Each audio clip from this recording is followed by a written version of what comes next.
તો સુરેન્દ્રનગર ખાતે દિવાળીની ઉજવણી કંઈક અલગ રહી। અધિકારીઓએ પરિવાર સાથે ઉજવણી કરવાના બદલે નિરાધાર વૃદ્ધો અને બાળકો સાથે નિરાત ઘર ખાતે દિવાળી મનાવી। જિલ્લા કલેક્ટર રાજેન્દ્રકુમાર પટેલ અને ડીડીઓ કેએસ યાજ્ઞિકે બાળકો સાથે ફટાકડા ફોડ્યા, મીઠાઈ વહેંચી અને રંગોળી સાથે દીવા પ્રગટાવી ખુશી વહેંચી હતી।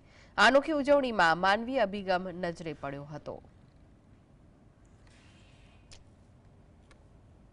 पर्व उजवવાનો મોકો મળ્યો છે એ બદલ હું મારી જાતને ખરેખર સદભાગ્યપૂર્ણ સમજુ છું અને આ સંસ્થા જે કાર્ય કરી રહી છે એ કાર્યને ખરેખર હું બિરદાવું છું અને દિવાળીનું આ પર્વ આ નિરાધાર અને જે આવા લોકો છે એમના જીવનમાં ખરેખર આરોગ્ય લાવે એની સેવા કરવાનું આજે સંસ્થા કામ કરી રહી છે।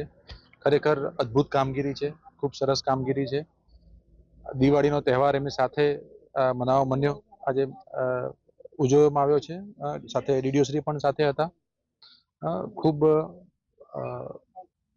આત્મીયતાની લાગણી સાથે ખરેખર સંસ્થા અને ખૂબ ખૂબ હું અભિનંદન આપવા માંગુ છું। અને આ દિવાળીના પર્વ નિમિત્તે અહીંયા જે તમામ સેવા કરતા લોકો અને જે અહીંયા નિરાધાર લોકો રહી રહ્યા છે એમને દિવાળીની શુભેચ્છાઓની સાથે ભગવાન એમને સ્વસ્થ રાખે, તંદુરસ્ત રાખે અને